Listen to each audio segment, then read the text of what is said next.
Hi friends, അബീസ് യുക്കെയുടെ പുതിയ വീഡിയോയിലോട്ട് എല്ലാവർക്കും സ്വാഗതം. അപ്പം നമ്മളിന്നുള്ള ലീഡ്സിലാണ് കേട്ടോ. ലീഡ്സിൻ്റെ മണ്ണിൽ ഒരു പുതിയ റെസ്റ്റോറൻറ്റ് തുടങ്ങിയേക്കുവാണ്.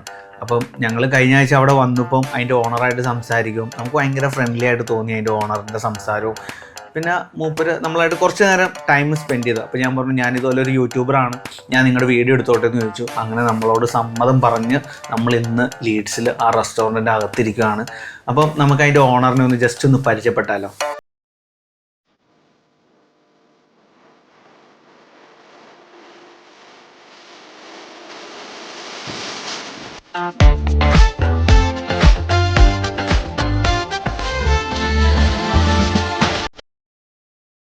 അങ്ങനെ വലിയൊരു സംഭവമൊന്നുമല്ല. നമ്മള് ഇങ്ങനെ എന്താ പറയാ, എൻ്റെ പേര് നാസർ എന്നാണ്. നാട്ടില് ചാവക്കാട്, ഗുരുവായൂർ ചാവക്കാട് പറയും. പിന്നെ ഇവിടെ ഇപ്പോൾ 2005 ഞാൻ ഇവിടെ വരുന്നത്, UK. 2005 വന്ന് സത്യം പറഞ്ഞു കഴിഞ്ഞാൽ ഞാനൊരു ഷെഫൊന്നും അല്ലായിരുന്നു. വരുമ്പോൾ നാട്ടിൽ നിന്ന് ഇതുപോലെ ഇങ്ങനെ വല്ലപ്പോഴൊക്കെ കല്യാണം കഴിഞ്ഞതിന് ശേഷം വൈഫിനെ ഹെൽപ്പ് ചെയ്യാനൊക്കെ ആയിട്ടും അങ്ങനെയൊക്കെ ആയിട്ട്, പിന്നെ ഉമ്മ കുക്ക് ചെയ്യണ സമയത്ത് ഉമ്മയുടെ അടുത്ത് വന്നിട്ടും അങ്ങനെയൊക്കെ ആയിട്ട് പരിചയവും കണ്ടിട്ടുള്ള പരിചയവും ഒക്കെ ഉണ്ടായിരുന്നുള്ളൂ.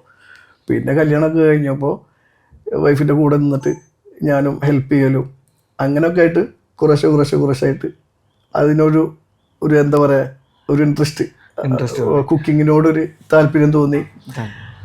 അങ്ങനെ ഇരിക്കുമ്പോഴാണ് പിന്നെ അങ്ങനെ അവിടുന്ന് ഞാൻ ഖത്തറിലേക്ക് വന്ന് ഖത്തറിലൊരു 10 വർഷം നിന്നിട്ട് പിന്നെ ഖത്തറിൽ നിന്ന് ഒരാഗ്രഹമായിരുന്നു ലണ്ടനിലേക്ക് പോകണം എന്നുള്ളൊരു തോന്നലുണ്ടായിട്ട് അങ്ങനെ നേരെ ലണ്ടനിൽ വന്ന് ലണ്ടനിൽ വന്ന് ഫസ്റ്റിൽ അന്നൊക്കെ എന്ന് പറഞ്ഞു കഴിഞ്ഞാൽ അത്രയധികം മലയാളീസൊന്നും അധികം അന്നില്ല. 2005 ഇത്ര അധികം ഉണ്ടായിരുന്നില്ല അന്ന്. അപ്പോൾ അന്ന് ആദ്യം വന്ന് ഒരു റെസ്റ്റോറൻറ്റിൽ കിച്ചണിൽ പാത്രം കഴുകാനായിട്ടാണ് നിന്ന് ഫസ്റ്റിൽ. അന്ന് 60 പൗണ്ടാണ് ഒരു ആഴ്ച സാലറി. ഒരാഴ്ച അന്നപ്പം നമ്മുടെ ഈ 1 ഹവറിന് 12 പൗണ്ട് അങ്ങനത്തെ ഇടപാടൊന്നും അന്നൊന്നും അങ്ങനെ ഇല്ല. അങ്ങനൊന്നല്ല. അന്ന് ഷെഫ്മാരൊക്കെ വളരെ കുറവായിരുന്നു അന്ന്. പക്ഷേ എനിക്ക് ഒരാഴ്ച 60 പൗണ്ടായിരുന്നു അന്ന് സാലറി. പാത്രം കഴുകൽ തന്നെ പണി. രാവിലെ നിന്ന് കഴിഞ്ഞാൽ രാത്രി വരെ നിന്ന് പാത്രം കഴുകൽ തന്നെ, നടു കുടിക്കും അമ്മാതിരി പാത്രം കഴുകലുണ്ടാവുക. അങ്ങനെ പാത്രം കഴുകിയിട്ടാണ് ഒരുപാട് റെസ്റ്റോറൻറ്റിൽ. പിന്നെ അവിടുന്ന് അങ്ങനെ പല റെസ്റ്റോറൻറ്റിലേക്കും മാറി കിൽബലിൽ നിന്നാണ് തുടങ്ങുന്നത്. UK ലണ്ടനിൽ നിന്ന് കിൽബലിലെ ഒരു റെസ്റ്റോറൻറ്റിൽ നിന്നാണ് തുടങ്ങുന്നത്. അവിടുന്ന് തുടങ്ങി പല റെസ്റ്റോറൻറ്റിലേക്കും മാറി ബംഗാളി റെസ്റ്റോറൻറ്റ്, പാകിസ്ഥാൻ റെസ്റ്റോറൻറ്റ്, അതുപോലെ നമ്മളെ സൗത്ത് ഇന്ത്യൻ റെസ്റ്റോറൻറ്റ്, ഒരുപാട് റെസ്റ്റോറൻറ്റിൽ മാറി. അവസാനം ഇപ്പോൾ യോർക്ക്, ഇപ്പോൾ ലാസ്റ്റ് ഇപ്പോൾ ഈ റെസ്റ്റോറൻറ്റ് തുടങ്ങുന്നതിനെക്കാട്ടി മുന്നേ ലാസ്റ്റ് യോർക്കിലൊരു റെസ്റ്റോറൻറ്റിൽ ഒരു 3 വർഷത്തോളം, അതിൻ്റെ മുന്നേ തറവാട്ടിൽ ഒരു 3 വർഷത്തോളം, പിന്നെ യോർക്കിൽ നിന്ന് അങ്ങനെ ചിലപ്പോൾ നിങ്ങളറിയും കൽപ്പവാടി കോക്കനട്ട് ലഗൂണ്, അവരെ സജേട്ടൻ്റെ റെസ്റ്റോറൻറ്റ്. നല്ല ആളുകളായിരുന്നു, നല്ല ആളുകളാണ്.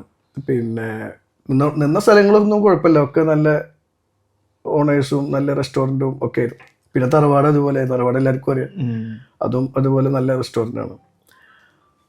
അങ്ങനെ ഒരുപാട് റെസ്റ്റോറൻറ്റ് ജോലി ചെയ്തിട്ട് അവസാനം ആണ് ഇങ്ങനൊരു സ്റ്റേജിലേക്ക് എത്തണം. അപ്പോൾ ഇത്രയും കാലം റെസ്റ്റോറൻറ്റിൽ ജോലി ചെയ്യുമ്പോഴൊക്കെ നമ്മുടെ ഉള്ളിൽ ഒരു ആഗ്രഹം ഉണ്ടായിരുന്നു, ഒരു റെസ്റ്റോറൻറ്റ് എന്തെങ്കിലും എൻ്റെ സ്വന്തം ഒരു റെസ്റ്റോറൻറ്റ് ഇങ്ങനെ ഉണ്ടാവണം, സ്വന്തമായിട്ടൊരു റെസ്റ്റോറൻറ്റ് വേണം, എങ്ങനെയെങ്കിലും കഷ്ടപ്പെട്ടിട്ടായാലും ഒരു റെസ്റ്റോറൻറ്റ് തുറക്കണം, അങ്ങനെയൊക്കെ ഒരു ചിന്താഗതി ഉണ്ടായിരുന്നു. പക്ഷേ നടന്നിരുന്നില്ല. ഇത്രയും വർഷമായി. അവസാനം ഇപ്പോൾ സംഭവിച്ചു. ചെറിയത്, അത്ര വലിയതൊന്നും അല്ലെങ്കിൽ ഒരു വളരെ ചെറുത്. ഓക്കെ. അപ്പോൾ ഇത്രയും വർഷം പണിയെടുക്കുമ്പം ഏത് നിമിഷമാണ് ശരിക്കും എനിക്കൊരു റെസ്റ്റോറൻറ്റ് എടുക്കാൻ പറ്റുമെന്നുള്ള ആ ഒരു കോൺഫിഡൻറ്റ് വന്നത്? പറ്റുമെന്നുള്ളതെന്ന് പറഞ്ഞു കഴിഞ്ഞാൽ നമ്മളെ ലൈഫ് എന്ന് പറഞ്ഞു കഴിഞ്ഞാൽ വലിയ പൈസക്കാരൊന്നുമല്ലല്ലോ, നമ്മൾ വലിയ സംഭവമൊന്നുമല്ല നമ്മൾ. അപ്പം നമ്മൾ ഓരോ ദിവസവും ജോലി ചെയ്യുന്ന പൈസ, ആ പൈസ കിട്ടിയിട്ട് വേണം കുടുംബത്തെ ചിലവ്, നമ്മുടെ ചിലവ്, മക്കളെ പഠിപ്പ്, ഇതൊക്കെ ഇങ്ങനെ നടക്കുമ്പോൾ നമുക്ക് അതിൻ്റെതായ ഒരു മാറ്റി വെക്കാനൊന്നും നമുക്ക് അങ്ങനെ ഒരു പൈസ സൗകര്യങ്ങളോ ഒന്നും കിട്ടാറില്ല. അപ്പൊ നമ്മള് ചിന്തയിൽ നമുക്ക് ഇത് ഉണ്ടെങ്കിലും നമുക്ക് ഇത് നടക്കൂലേ എന്നുള്ള ചിന്താഗതി ഒന്നും നമുക്ക് ഉറപ്പിക്കാൻ പറ്റിയിരുന്നില്ല അന്ന്. പിന്നെ അങ്ങനെ ഒരു സുപ്രഭാതത്തിലാണ് നമ്മള് ഫാമിലിനെ ഇങ്ങോട്ട് കൊണ്ടുവരാനുള്ള ഒരവസരം ഉണ്ടായത്. അത് സജേട്ടനും, ഞാൻ പറഞ്ഞില്ലേ കൽപ്പകവാടി സജേട്ടൻ വളരെയധികം നമ്മളെ ഹെൽപ്പ് ചെയ്തിട്ടുള്ള ഒരാളാണ് അത് കൊണ്ടുവരാനായിട്ട്. അപ്പോൾ സജേട്ടൻ്റെ ആ റെസ്റ്റോറൻറ്റിൽ നിന്നാണ് ഫാമിലിനെ കൊണ്ടുവരാൻ പറ്റുന്നത്. അങ്ങനെ അവിടുന്ന് ഫാമിലിനെ കൊടുന്ന് സജേട്ടൻ കുറേ ഹെൽപ്പ് ചെയ്തിട്ടുണ്ട് കേട്ടോ. ഫാമിലിനെ കൊടുന്ന് അതിന് ശേഷമാണ് സത്യം പറഞ്ഞു കഴിഞ്ഞാൽ എനിക്ക് എന്തെങ്കിലും ചെയ്യാൻ പറ്റും എന്നുള്ളൊരു നമുക്കൊരു കോൺഫിഡൻറ്റ് നമുക്ക് ഉണ്ടാവണത് അതിന് ശേഷം. അതിൻ്റെ മുന്നൊന്നും പിന്നെ അത് ഉണ്ടായിരുന്നില്ല. പൈസ ആണെങ്കിലും നമുക്ക് അവർ വന്നതിന് ശേഷം ഒരുപാട് സൗകര്യങ്ങളുണ്ടായി. ഫാമിലി വന്നതിന് ശേഷം മോൻ ജോലി ചെയ്യാൻ തുടങ്ങി, പിന്നെ മോള് ചെറിയ ജോലി ചെയ്യാൻ തുടങ്ങി, അങ്ങനെയൊക്കെ ആയിട്ട്. അപ്പൊ നാസർക്കാക്ക് എത്ര മക്കളാ?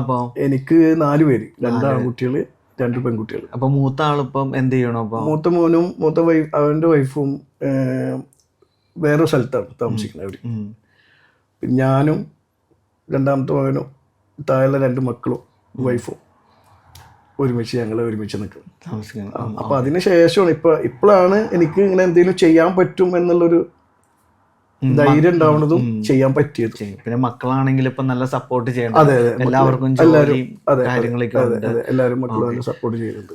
UK ശരിക്കും പറഞ്ഞാൽ റെസ്റ്റോറന്റ് എന്ന് പറഞ്ഞാൽ ശരിക്കും നമ്മൾ പലപ്പോഴും വിചാരിച്ചിട്ടുണ്ട് ഭയങ്കര ടഫായിട്ടുള്ള ഒരു കാര്യം. ഇപ്പം നമുക്കറിയാം ഈ 2023 ഒത്തിരി പേര് റെസ്റ്റോറൻറ്റ് തുടങ്ങിയത് വിസ കിട്ടാൻ വേണ്ടിയുള്ള ഒരു മൈൻഡ് സെറ്റിലാണ്.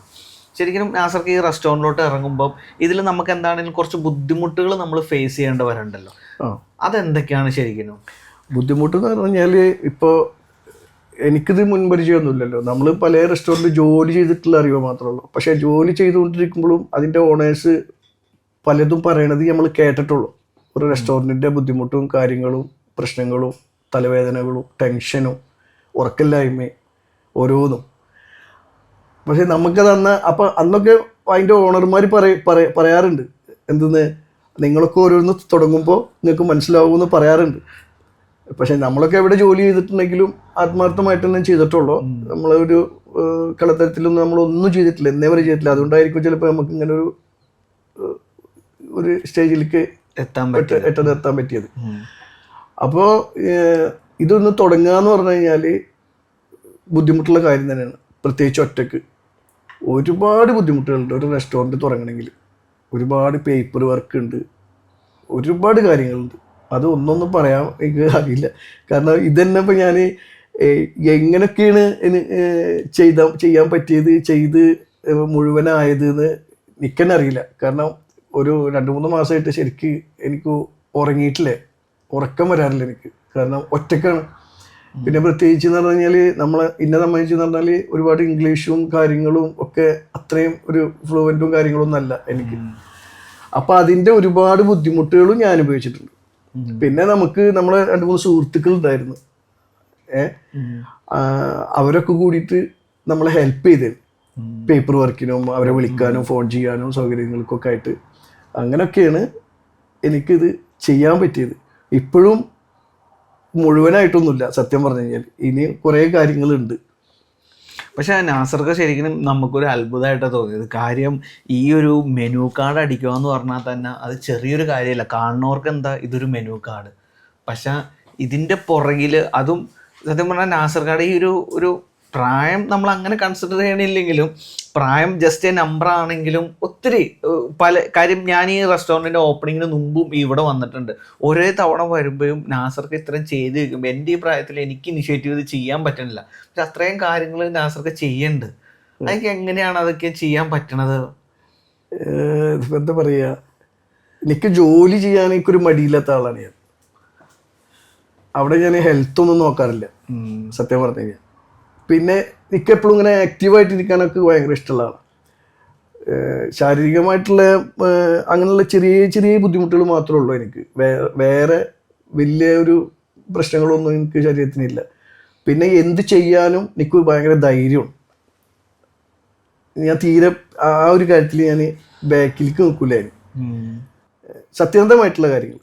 അല്ലാണ്ട് എന്തും ചെയ്യാന്ന് പറഞ്ഞാൽ മറ്റുള്ള രീതിയിലല്ല ഞാൻ പറഞ്ഞത്. നമുക്ക് എന്തെങ്കിലും നമ്മള് ഭാവിയിൽ എന്തെങ്കിലും ചെയ്യാനുള്ള നമുക്കൊരു ധൈര്യം വേണമല്ലോ, നമുക്ക് ഓരോന്നിനും തയ്യാറാവാൻ. ശരിയാണ്. ഇപ്പൊ ചില ആളുകൾക്കിടയിൽ കാശുണ്ടെങ്കിലും അവർക്ക് മുമ്പോട്ടൊരു സ്റ്റെപ്പ് എടുക്കാൻ ഭയങ്കര മടിയാണ്. ഇപ്പൊ ഞാൻ ചിന്തിക്കുകയാണ് ഇതിൽ നിന്ന് എത്ര വരും, നമ്മളെന്താ പറയണ ഒത്തിരി ചിന്തിച്ചു കൂട്ടും. പക്ഷെ നാസർക്ക് പെട്ടെന്ന് ആക്ഷൻ എടുത്ത് കാണിച്ചു. അതെ അതെ അതെ അതെ അതെ ഞാനത് അത് അത് ഞാൻ തീരെ പിന്നാട്ട് നിൽക്കില്ല. എന്തെങ്കിലും ചെയ്യണമെന്ന് വിചാരിച്ചു കഴിഞ്ഞാൽ ഞാനത് ചെയ്യും. അങ്ങനെ ഒരു രീതിയുണ്ട് എനിക്ക്. രീതിയുണ്ട്. പിന്നെ ഈ ഇത്രയും വർഷം, ഈ 20 വർഷം UK ജീവിച്ച ഒരാളെന്നുള്ള രീതിയിൽ എന്താണ് UK മണ്ണിനെ പറ്റി പറയാനുള്ളത്? UK മണ്ണിനെ പറ്റി ഞാൻ ഇപ്പം എൻ്റെ ഒരു ചെറിയ അറിവ് വെച്ചിട്ട് പറയണമെന്നുണ്ടെങ്കിൽ ഇവിടുത്തെ ലൈഫ് നല്ലതാണ് ഒരു കണക്കിന്. നല്ല നല്ല ലൈഫ് നമ്മുടെ നാടിനെ വെച്ച് നോക്കുമ്പോൾ ഇവിടെ എനിക്ക് നല്ലതായിട്ടാണ് തോന്നിയിട്ടുള്ളത്. പിന്നെയെന്ന് പറഞ്ഞു കഴിഞ്ഞാൽ ഇവിടുത്തെ നിയമങ്ങളും കാര്യങ്ങളും അതേപടി അംഗീകരിക്കുകയും അത് ശ്രദ്ധിച്ച് നമ്മൾ ഓരോ കാര്യങ്ങൾ ചെയ്യണമെങ്കിൽ ഇവിടത്തേക്കാൾ സുഖം എനിക്ക് തോന്നിയിട്ടില്ല മറ്റെവിടെ. ഇവിടെ നല്ലതായിട്ട് എനിക്ക് തോന്നിയിട്ടുള്ളത്. കുറച്ച് നിയമങ്ങളുണ്ട്, അത് ഫസ്റ്റ് കേൾക്കുമ്പോൾ നമുക്ക് ഉൾക്കൊള്ളാൻ കുറച്ച് ബുദ്ധിമുട്ടുണ്ടാവും. പക്ഷെ ആ നിയമങ്ങൾ നല്ല നിയമങ്ങളാണ്, നമുക്കൊരു ബുദ്ധിമുട്ടില്ലാത്ത നിയമങ്ങളാണ്. ഇവിടുത്തെ ഇംഗ്ലീഷുകാരൊക്കെ കണ്ടില്ലേ,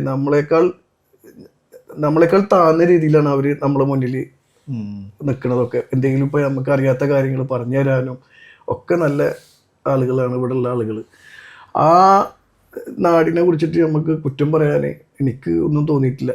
പിന്നെ ഇവിടെ വന്ന പല നാട്ടിൽ നിന്നും വന്ന ആൾക്കാർ പല രീതിയിലും ഇവിടെ ഓരോന്ന് വന്ന് ചെയ്തിട്ടാണ് ഇപ്പോൾ കുറച്ച് സ്ട്രിക്റ്റും കാര്യങ്ങളും ഒക്കെ ആയിട്ടുള്ളതെന്നാണ് എനിക്ക് തോന്നിയിട്ടുള്ളത്. അല്ലാണ്ട് ഇവിടെ ഇംഗ്ലീഷുകാരെ കുറിച്ച് പറയുന്നുണ്ടെങ്കിൽ അവർ നല്ല ആൾക്കാരായിട്ട് എനിക്ക് തോന്നിയിട്ടുള്ളൂ. ഓക്കെ, പെരുമാറാണ്. പിന്നെ നാസർക്കാടൻ മെനു നോക്കുമ്പോൾ മന്തിയിൽ ഒത്തിരി വെറൈറ്റീസ് കണ്ടിട്ടുണ്ട്. നാസർക്കാ സ്പെഷ്യൽ മന്തി, സൂഫി മന്തി, ചിക്കൻ മന്തി, ബീഫ് വാരിയൽ മന്തി. ഈ മന്തിയിൽ എന്താണ്, എങ്ങനെ ഈ ഒരു മന്തിനോട് ഇത്രയും വെറൈറ്റീസും കാര്യങ്ങളും അതെല്ലാം എങ്ങനെയാണ് റെഡിയാക്കി എടുത്തത്? അപ്പോൾ അതൊന്നുമില്ല, അത് ഞാൻ സത്യം പറഞ്ഞാൽ വീട്ടിലാണ് ഇത് ആദ്യം ചെയ്യണത്. നമ്മളെ എനിക്ക് വീട്ടിൽ ഫുഡ് ഉണ്ടാക്കുക എന്ന് പറഞ്ഞാൽ ഭയങ്കര ഇഷ്ടമുള്ള കാര്യമാണ്. ഞാൻ എപ്പോഴും വീട്ടിൽ ഫുഡ് ഉണ്ടാക്കും. അപ്പോൾ ആരെങ്കിലുമൊക്കെ വിളിക്കും, ഇങ്ങനെ എനിക്കത് ഭയങ്കര ഇഷ്ടമുള്ള ആളാണ്. അപ്പം ഞാൻ വീട്ടിലാണ് ഇത് ഫസ്റ്റിൽ ഉണ്ടാക്കിയപ്പോൾ വളരെ നന്നായി. പിന്നെ ഞാൻ അതിനെ ഒന്നും മാറ്റപ്പെടുത്തി ഉണ്ടാക്കി. അങ്ങനെ ഞാൻ പല തരത്തിൽ ഉള്ള രീതിയിൽ ഈ സാധനം ഉണ്ടാക്കിയാൽ എങ്ങനെ ഇരിക്കും എന്നുള്ള രീതിയിൽ നമ്മളിങ്ങനെ ഡിഫറെൻറ്റ് കൈൻഡ് ഓഫ് സ്പൈസസും കാര്യങ്ങളും ഒക്കെ ഇങ്ങനെ ആഡ് ചെയ്തിട്ട് ചെയ്യാൻ തുടങ്ങിയപ്പോൾ എനിക്ക് തോന്നി അത് നല്ലൊരു സാധനമാണ്, കഴിക്കാൻ ടേസ്റ്റും ഉണ്ട്, ആളുകൾക്ക് ഇഷ്ടമാവുകയും ചെയ്യും. പിന്നെ ഇവിടെ ഇപ്പോൾ നാട്ടിലെ മന്തിയല്ല, ശരിക്കും പറഞ്ഞു കഴിഞ്ഞാൽ ഞാൻ ഉണ്ടാക്കുന്നത് നാട്ടിലത്തെ മന്തിയല്ല, കുറച്ച് വ്യത്യാസം ഉണ്ട് ആ മന്തിക്ക്. പക്ഷെ അതിന് വേറൊരു ടേസ്റ്റുമാണ്, അതുകൊണ്ട് ആളുകൾക്ക് ഇഷ്ടമാവുന്നുണ്ട്. ഇപ്പോൾ ഇവിടെ തന്നെ ഇപ്പോൾ നമ്മൾ ഉണ്ടാക്കുന്ന മന്തി എല്ലാവർക്കും നല്ല ഇഷ്ടമായിട്ട് കഴിച്ചിട്ട് പോണത്. ഇപ്പോൾ പാകിസ്ഥാനികൾ അവർക്കൊക്കെ ഭയങ്കര ഇഷ്ടമാവുന്നുണ്ട്. അവരൊക്കെ വന്ന് കഴിച്ചിട്ട് അവർക്കൊക്കെ ഫാമിലിയൊക്കെ വന്ന് കഴിച്ചിട്ട് അവർക്കൊക്കെ ഭയങ്കര ഇഷ്ടമാവുന്നുണ്ട്. അതുപോലെ അതുകൊണ്ടാണ് ഇപ്പോൾ ഞാൻ ബീഫും ലാമ്പും അതിലൊക്കെ ഇപ്പം അത് ചെയ്യുന്നുണ്ട്. പിന്നെ ഈ കടയുടെ പേര്, ഇപ്പം നാസർക്കാരുടെ പേര് തന്നെ കുറച്ച് ഡെക്കറേറ്റ് ചെയ്ത് നാസ്കാസ് എന്നാക്കി. എങ്ങനെയാണ് ഈ പേരിലോട്? കാരണം നമ്മൾ പല കടകളിൽ പോകുമ്പോഴും ആ കടയുടെ പേരെന്ന് പറയണ, ഇപ്പം നാസർക്ക് വർക്ക് ചെയ്ത കട കൽപ്പകവാടി, പിന്നെ ഇപ്പം നമുക്ക് നമ്മുടെ കൺമുമ്പിലുള്ള കടകൾ ഇപ്പോൾ ടേസ്റ്റ് ഓഫ് അടുക്കള, സ്പൈസ് മാർക്കറ്റ് എല്ലാം ഒരു വേറെ പേരാണ്. എന്തുകൊണ്ട് എൻ്റെ പേര് തന്നെ ഇതിന് മതി എന്ന് ചിന്തിച്ചത് ഏത് നിമിഷമാണ്? അതൊന്നുമല്ല, എനിക്ക് ഭയങ്കര ഇഷ്ടമായിട്ട് തുടങ്ങിയൊരു സംഭവമല്ലേ ഇത്. കുറെ കാലമായിട്ട് ആഗ്രഹിച്ചൊരു സംഭവമല്ലോ. അപ്പോൾ പല പേരും ഇങ്ങനെ ആലോചിച്ച് നോക്കി. അപ്പോൾ ഇപ്പോൾ പൊതുവെ ഇവിടെ ട്രെൻഡായിട്ട് പോണത് മീനിൻ്റെ പേര്, വഞ്ചിയുടെ പേര്, അങ്ങനെയുള്ള ഓരോ പേരുകളാണ്. എല്ലാ റെസ്റ്റോറൻറ്റിനും പലതരം പേരുകളല്ലേ ഇപ്പോൾ ഉള്ളത്. തറവാടുണ്ട്, അങ്ങനെയൊക്കെയുള്ള പേരുകളുണ്ട്. അപ്പോൾ അങ്ങനെയൊക്കെയുള്ള പേരുകൾ അപ്പോൾ എനിക്ക് തോന്നി അങ്ങനെ ഒന്നല്ലാത്ത വേറെ ഒരു പേര് നോക്കാം. അങ്ങനെ ഈ കുറേ സീ ഫുഡിൻ്റെ പേരുകൾ പിന്നെ തോന്നി അത് വേണ്ട. അങ്ങനെ പോയിട്ട് എൻ്റെ ഈ റെസ്റ്റോറൻറ്റ് ആദ്യം നടത്തിയിരുന്ന അൻസാർ എന്ന് പറഞ്ഞിട്ട് ആ ആളെ റെസ്റ്റോറൻ്റ് ആയിരുന്നത്. ആളേക്ക് ഞാൻ പിന്നെ ആളിന്ന് ഒഴിവാക്കിയിട്ടാണ് പിന്നെ ഞാൻ ഇത് എടുക്കുന്നത്. അപ്പോൾ ഇവിടെ ഞാൻ ആദ്യം സൂഫി, സാധാരണ സൂഫി ബിരിയാണി ഉണ്ട്, സൂഫിയുടെ ആളുകൾ അവരെ സാധനമാണത് സൂഫി ബിരിയാണി. ആ, സൂഫി മന്തി എന്ന് പറഞ്ഞിട്ടൊരു സംഭവം ഇല്ല. അപ്പം ഞാൻ അതിൻ്റെ ആ സൂഫിയുടെ ഒരു സോസ് ഉണ്ട്, അത് ഞാനായിട്ട് ഉണ്ടാക്കിയൊരു സാധനം. അത് നല്ലൊരു ടേസ്റ്റ് വെറൈറ്റി സോസാണ് അത് ഞാൻ ഉണ്ടാക്കിയിട്ട് ഇവിടെ സൂഫി മന്തി ഉണ്ടാക്കിയപ്പോൾ ഇതിൻ്റെ ഓണർ അൻസാർ നമുക്കിതിൻ്റെ ഒരു പേര് ഇടണമെന്ന് പറഞ്ഞപ്പോൾ മൂപ്പര് നമുക്കൊരു പണിയാണ് നാസ്കാസ് സൂഫി മന്തി എന്ന് ഇടാം, അങ്ങനെ ഇടാന്ന് പറഞ്ഞു. അങ്ങനെയാണ് ആ പേര്. അത് ഏത് വർഷമായിരുന്നു? അതൊരു 2 വർഷം മുന്നേ ഒരു 1.5 വർഷമായിട്ടുണ്ടാവും. അപ്പോൾ ആ പേരാണ് അങ്ങനെ വന്നത്. ഞാനിങ്ങനെ ഇരുന്ന് ആലോചിച്ചപ്പോൾ എനിക്ക് തോന്നി നാസ്കാസ് കുഴപ്പമില്ലല്ലോ. നാസ്കാസ് സൂഫി മന്തി എന്നാണ് നാസ്കാസ് എന്നുള്ള റെസ്റ്റോറന്റിന്റെ പേര് വന്നത്. അതിൽ നിന്നാണ് ആ പേര് വന്നത്. അൻസാറാണ് അതിന്റെ ആള്. നാസ്കാസ് ഹബ്ബ് എന്നാക്കാം. അപ്പൊ അങ്ങനെ ആ പേര് ഒരു തമാശക്ക് അന്ന് പറഞ്ഞത് സീരിയസ് ആയി. ഓക്കെ. ഇപ്പം ഒത്തിരി സ്കാമുകൾ UK നടക്കുന്നുണ്ട്. അപ്പം ഇനിയിപ്പോ UK ഇനിയും മലയാളികൾ ഒത്തിരി പേര് പറയും. അപ്പൊ അവർക്ക് നാസർക്ക് ഇത്ര വർഷത്തിലെ എക്സ്പീരിയൻസ് ചെയ്യുന്ന ഇന്ന സ്കാം ഇവിടെ നടക്കും, അതിൽ പോയി ചാടരുത്, ഒരു അഡ്വൈസ് എന്ന് പറയുന്നില്ല, നാസർക്കയുടെ ജീവിതത്തിൽ നിന്ന് നാസർക്ക് മനസ്സിലാക്കിയ ഒരു കാര്യം എന്താണ്? മനസ്സിലാക്കിയ കാര്യം എന്ന് പറഞ്ഞു കഴിഞ്ഞാൽ ഇവിടെ ഇപ്പോൾ കൂടുതലും ഇവിടെ കബളിക്കപ്പെടുന്നത് ഈ സ്റ്റുഡൻ്റായിട്ട് വരുന്ന പിള്ളേർ വിസക്ക് വേണ്ടി ഓടി പലരെ മീറ്റ് ചെയ്യുകയും അവർ ഓരോ കള്ളത്തരങ്ങൾ പറഞ്ഞ് അവരിൽ നിന്ന് പൈസ വാങ്ങി അവിടെ വിസണ്ട് ഇവിടെ വിസണ്ട് എന്നൊക്കെ പറഞ്ഞിട്ട് കെയറോമിൻ്റെ വിസണ്ട് മറ്റേ വിസണ്ട് എന്നൊക്കെ പറഞ്ഞിട്ട് പൈസ വാങ്ങി അവസാനം എന്നിട്ട് വിസ അടിച്ചു കൊടുക്കാതിരിക്കുകയും ഇവരെ സമയം കഴിഞ്ഞിട്ട് ഇവർ ലാസ്റ്റ് തിരിച്ചു പോകേണ്ട എൻ്റെ അനുഭവത്തിൽ തന്നെ 2-3 കാര്യങ്ങൾ എൻ്റെ അനുഭവത്തിൽ തന്നെ ഉണ്ടായിട്ടുണ്ട്. അപ്പോൾ അത്തരം കാര്യങ്ങളിലൊന്നും ആരും പോവാതിരിക്കുക. കാരണം അങ്ങനെ ഒരു വിസ ഒന്നും ഇല്ല സത്യം പറഞ്ഞു കഴിഞ്ഞാൽ. ഇപ്പോൾ വെറുതെ ആൾക്കാർ കാശിന് വേണ്ടിയിട്ട് പറയുകയാണ്. വലിയൊരു തട്ടിപ്പാണ് ഇപ്പോൾ അതിവിടെ നടക്കുന്നത് ഈ വിസയുടെ പേരിൽ. ഒരുപാട് ആളുകളെ പൈസ പോയിട്ട് എൻ്റെ അനുഭവത്തിൽ തന്നെ ഒത്തിരി ആളുകൾ, അതും വളരെ പാവപ്പെട്ട ആളുകൾ അവിടുന്ന് ഇവിടുന്നൊക്കെ കാശ് ഒപ്പിച്ചിട്ട് കൊടുത്തിട്ട്, കാരണം ഇവിടെ നിലനിൽക്കാൻ വേണ്ടിയിട്ട് അവർ പൈസ കൊടുത്തിട്ട് പിന്നെ ഇത്ര പൈസ പറയും, ലാസ്റ്റ് സമയമാകുമ്പോഴത്തേനും പിന്നെയും പൈസ കൂട്ടി പറയും. അപ്പോൾ അവർക്ക് എന്തായാലും ഓൾറെഡി കൊടുത്ത് വീണ്ടും പൈസ കൊടുക്കുകയാണ് അവർ. ഇത് കൊടുത്തിട്ടും ഇവർക്കിത് കിട്ടാത്ത ഒത്തിരി ആളുകളുണ്ട്. അതിലൊന്നും പോയിട്ട് ആരും ചാടരുത്. അതാണ് ഒരു നമ്മളെ അറിവിലുള്ളൊരു പറ്റിക്കൽസ് ഇപ്പോൾ അതാണ് ഇവിടെ നടക്കുന്നത്. പിന്നെ എനിക്ക് പിന്നെ ഇവിടെയുള്ള കുട്ടികളോട് പറയാനുള്ളതാണ്. ഇവിടെ ഇപ്പോൾ ഈ വന്നിട്ടുള്ള ഒരുപാട് കുട്ടികൾ വന്നിട്ടുണ്ട് നാട്ടിൽ. ചില അവരെ അച്ഛനമ്മമാരും ഒക്കെ അവരെ വിശ്വസിച്ചിട്ടാണ് അവരെങ്ങോട്ടേക്ക് പഠിക്കാനായിട്ടും ഒക്കെ പറഞ്ഞേക്കുന്നത്. അവരോടൊക്കെ ഒരു കാര്യം പറയാനുള്ളത് എന്താ വെച്ച് കഴിഞ്ഞാൽ, നമ്മളിവിടെ പലരെയും കാണുന്നുണ്ട്, പല ഫ്രണ്ട്ഷിപ്പും ആളുകളും ഒക്കെ ഉണ്ട്. നമ്മുടെ വീട്ടിലുള്ളൊരിതൊന്നും കാണുന്നില്ല. അപ്പോൾ അവരോട് എനിക്ക് പറയാനുള്ളത് എന്താ വെച്ച് കഴിഞ്ഞാൽ, ഏതൊരു പെൺകുട്ടിയാവട്ടെ ചെറിയ ആൺകുട്ടിയാവട്ടെ ഒക്കെ ചെറിയ ഏജിൽ വന്നിട്ടുള്ള കുട്ടികളും ആൺകുട്ടികളും അവർ ശ്രദ്ധിക്കേണ്ട കാര്യം എന്താ വെച്ച് കഴിഞ്ഞാൽ, അവരെ ശരീരവും മനസ്സും മറ്റൊരാൾക്ക് കയ്യിൽ ഉൾപ്പെടുത്താൻ വേണ്ടിയിട്ട് കൊടുക്കരുത്. അത് വളരെയധികം ശ്രദ്ധിക്കുക. അത് അവർക്ക് വളരെ ഗുണമേ ചെയ്യുള്ളൂ. അത് രണ്ടും കയ്യിൽ നിന്ന് പോയി കഴിഞ്ഞാൽ പിന്നെ അവരുടെ ലൈഫ് പോയി. അപ്പോൾ ആരെ കയ്യിലും അത് ഉൾപ്പെടുത്താതെ ശ്രദ്ധിക്കുക. ബാക്കി എല്ലാം ബന്ധങ്ങളും നമുക്ക് ഓക്കെയാണ്. ഇപ്പൊ കാശ് പോയാൽ നമുക്ക് അത് എവിടെയെങ്കിലും ഉണ്ടാക്കാം. ശരീരവും മനസ്സും പോയി കഴിഞ്ഞാൽ പിന്നെ നമുക്ക് ജീവിക്കാൻ തന്നെ പറ്റില്ല. നമുക്ക് സമാധാനമായിട്ട് ജീവിക്കാൻ പറ്റില്ല, സന്തോഷം ഉണ്ടാവില്ല ആ ജീവിതത്തിൽ. അപ്പം അത് രണ്ടും ഭദ്രമായിട്ട് നിർത്താം. ഓക്കെ. പിന്നെ നാസർക്ക നല്ലൊരു പാട്ടുകാരനാണെങ്കിൽ നമ്മൾ കേട്ടിട്ടുണ്ട്. കാര്യം നാസർക്കയുടെ മക്കള് നമ്മളോട് പറഞ്ഞിട്ടുണ്ട്, വാപ്പ വീട്ടിലെ ആളുകളേക്കും വരുമ്പോൾ മൈക്കൊക്കെ എടുത്തിരുന്നു പാടുക ആയിക്കോട്ടെ. അപ്പൊ ഇന്ന് എന്താണേലും നമ്മുടെ ഈ കാണുന്ന പ്രേക്ഷകർക്ക് വേണ്ടി ഒരു 2 വരി പാട്ട് നാസർക്കാട് ഇഷ്ടമുള്ള ഒരു 2 വരി ഒന്ന് പറഞ്ഞു. ഓക്കെ, അത് പാടാം. ഇപ്പം ഏത് പാട്ട് പാടുന്നത്? ഹിന്ദി ഗസലിനോടൊക്കെയാണ് കൂടുതൽ ഇഷ്ടം. അപ്പോൾ ഒരു ഗസൽ പാട്ടോ 2 വരി പാടാം. 2 വരിയാണ്. മനുഷ്യൻ മതങ്ങളെ സൃഷ്ടിച്ചു, മതങ്ങൾ ദൈവങ്ങളെ സൃഷ്ടിച്ചു.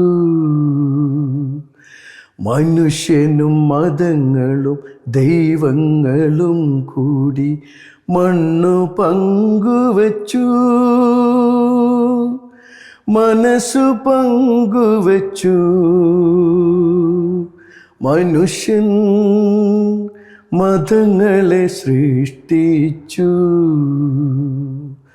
മതങ്ങൾ ദൈവങ്ങളെ സൃഷ്ടിച്ചു. അടിപൊളി. എന്താണെങ്കിൽ ഈ പാട്ട് പാടി സ്ഥിതിക്ക് മതങ്ങളെ പറ്റി നാസർക്കാടെ കാഴ്ചപ്പാട് എന്താണ്? മതങ്ങളെ പറ്റി എന്താ പറയാനുള്ളത്? ഇപ്പം മതങ്ങളൊക്കെ ആകെ അലങ്കോലപ്പെട്ട് എടുക്കല്ലേ. നമുക്ക് മതങ്ങളൊന്നുമില്ല സത്യം പറഞ്ഞു കഴിഞ്ഞാൽ. എൻ്റെ കാര്യം പറയുന്നത്, നമുക്ക് എല്ലാ മതവും നമ്മളെ മതവും നമ്മളാരെ സ്നേഹിക്കണോ എത്ര ഉള്ളൂ. എല്ലാ മതവും, ഹിന്ദുവും ക്രിസ്ത്യനും മുസ്ലിമും ഒക്കെ. പ്രത്യേകിച്ച് നമ്മള് കേരളത്തിലല്ലേ ഉള്ളത്. അവിടെ നമ്മള് എല്ലാവരും ഒന്നായിട്ട് ജീവിക്കുന്ന ഒരു നാടാണ്. ചെറുപ്പം പോലെ നമ്മളത് കണ്ടു വളർന്ന ആൾക്കാരാണ്. അപ്പൊ അവർക്ക് പിന്നെ വേറൊരു ചിന്താഗതി നമ്മളെ മനസ്സിൽ ഒരിക്കലും വരില്ല. ഇപ്പൊ നമ്മളെ മക്കളെ കാലത്തൊക്കെ അത് മറ്റുള്ള രീതിയിൽ വരുത്താൻ വേണ്ടിയിട്ടുള്ള കാര്യങ്ങളാണ് ഇപ്പൊ നടത്തിക്കൊണ്ടിരിക്കുന്നത്. അന്നത്തെ കാലത്ത് നമുക്ക് പറയാൻ പറ്റില്ല നമ്മളെ മക്കളെ കാലഘട്ടമൊക്കെ എന്താ. ഈ കാലഘട്ടത്തിലൊന്നും അത് നടക്കാൻ പോണില്ല. പിന്നെ നമ്മുടെ നാസ്കാസിൽ റെസ്റ്റോറൻറ്റ് മാത്രമല്ല, അവർക്ക് കാറ്ററിംഗ് യൂണിറ്റ് കാര്യങ്ങൾ. അപ്പം നിങ്ങൾക്ക് എന്ത് ബർത്ത്ഡേ ഫങ്ഷൻസ് അങ്ങനെയുള്ള പരിപാടികളൊക്കെ വരുവാണെങ്കിൽ തീർച്ചയായിട്ടും നമുക്ക് ഇവിടെ വരാം അല്ലേ? പിന്നെ എനിക്കൊരു കാര്യമാണ് പറയാം. ഇപ്പോൾ ഇവിടെ ഇപ്പം ലീഡ്സ്, ഇപ്പം നമ്മൾ റെസ്റ്റോറൻറ്റ് ലീഡ്സിലാണല്ലോ. ഇപ്പം ലീഡ്സിൽ ഒത്തിരി സ്റ്റുഡൻറ്റുകളും ആളുകളും ഒക്കെ ഉണ്ട്. അപ്പോൾ ഞാനത് പറയാൻ വിചാരിച്ചെന്ന് വെച്ച് കഴിഞ്ഞാൽ, ഒരു നേരത്തെ ഫുഡിന് ബുദ്ധിമുട്ടുന്ന ആളുകൾ കുറേ ഉണ്ട്.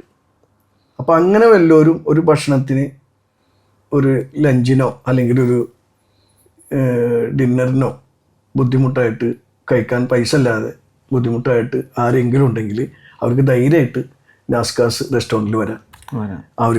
അവർക്ക് എന്തുണ്ടെങ്കിലും നമ്മളോട് വന്ന് പറയാം. നമുക്ക് ഭക്ഷണം അവർക്ക് ഫ്രീ ആയിട്ട് കൊടുക്കാം. ഒരു കുഴപ്പമില്ല അതിൽ. അപ്പോൾ ഒരു നമ്മളെ പെട്ട ആരെങ്കിലും ഉണ്ടെങ്കിൽ ധൈര്യമായിട്ട് അവർക്ക് ഇവിടെ അവരെ പറഞ്ഞേക്കാം. നമുക്ക് ഫ്രീ ആയിട്ട് അവർക്ക് ഭക്ഷണം കൊടുക്കാം. ജസ്റ്റ് ഇവിടെ വന്ന് ഇവിടെ ആരാണോ ഫ്രണ്ടിലുള്ള അവരോട് ജസ്റ്റ് ഒന്ന് പറഞ്ഞാൽ മതി ഇങ്ങനെ. അപ്പം അതൊരു നല്ല കാര്യമായിട്ടോ. കാര്യം നമ്മൾ ഇത്രയും വീഡിയോ എടുത്തിട്ടും നമ്മളോട് ഇന്നേവരെ അങ്ങനെ ആരും പറഞ്ഞിട്ടില്ല. അപ്പം എന്താണെങ്കിലും നിങ്ങൾ ലീഡ്സിൽ വരുവാണെങ്കിൽ തീർച്ചയായിട്ടും നമ്മുടെ നാസ്കാസ് ഒന്ന് വിസിറ്റ് ചെയ്യണം. നല്ല സൂഫി മന്തിയും നല്ല പാൽക്കപ്പയും, പിന്നെ ഇവിടുത്തെ ഏറ്റവും ഇഷ്ടം മന്തിയും പിന്നെ പാൽക്കപ്പയും പൊറോട്ടയും ബീഫും. അപ്പോൾ എന്താണെങ്കിലും നിങ്ങൾ കഴിച്ചിരിക്കണം. അപ്പോൾ ഡിസ്ക്രിപ്ഷനിൽ ഞാൻ ഇതിൻ്റെ പോസ്റ്റ് കോഡും കാര്യങ്ങളും എല്ലാം തരാം. പിന്നെ നമുക്കിപ്പോൾ തിങ്കളാഴ്ച മാത്രമാണ് നമുക്ക് അവധിയില്ല. ബാക്കി 6 ദിവസവും നമ്മൾ 12 മണി മുതൽ രാത്രി 11 മണി വരെ നമ്മൾ ഓപ്പണിംഗ് ആണ്. പിന്നെ നമുക്ക് പാർക്കിംഗ് സർവീസ് കാര്യങ്ങൾ എല്ലാം ഉണ്ട്. അപ്പോൾ എന്താണെങ്കിലും നിങ്ങളിവിടെ വരണം. അപ്പോൾ ഇത്രയും പറഞ്ഞുകൊണ്ട് ഞാൻ എൻ്റെ വാക്കുകൾ നിർത്തുകയാണ്. അപ്പോൾ ഇറ്റ്സ് മീ അബീസ് സൈനിങ് ഫ്രം അബീസ് UK ചാനൽ. ബൈ.